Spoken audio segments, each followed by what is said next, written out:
Hello and welcome to the latest Bendigo weekly update on the new Bendigo Hospital project. The hospital, a fair bit happening on the site this week and a fair bit in the news as well. Start off with the news. There was a report tabled in Parliament that suggested that the hospital had achieved its value for money status, which is good. It shows that it met all the requirements.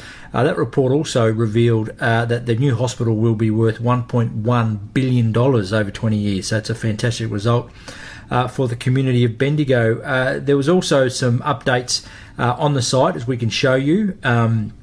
We can show that so far about 20,000 tonnes of clean fill has been removed and 5,500 tonnes of contaminated soil has been safely disposed of. You'll notice, of course, for those of you who are keen watchers driving by, that retention piles have been dug along Drought Street and are in the process of being dug along Hope Street. Now, these piles are about 8 to 9 metres deep and a critical part of the retention walls that will need to be built along the higher part of the site there as it goes up the hill. The good news is that there are some cranes coming. The tall rigs will be soon after Christmas, I believe that they'll be there. They're the second type of plant operating on the site. Obviously the excavators are there as well.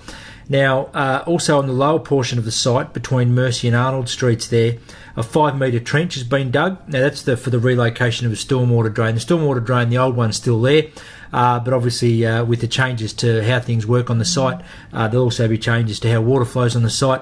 So they've dug a new stormwater drain there. Now, the interesting thing about that stormwater drain is the base of that has been, obviously there's a fair bit of dirt that goes in underneath it, but some of the bricks from the old chimney that were there near the old laundry have been crushed up and used as base for that, so that's quite interesting.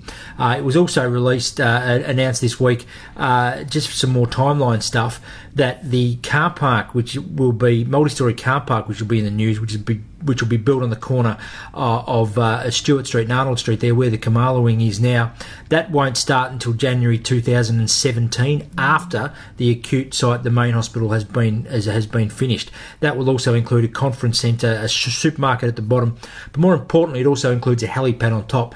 And the bridge that goes across the bridge that goes across won't be completed until June 2018.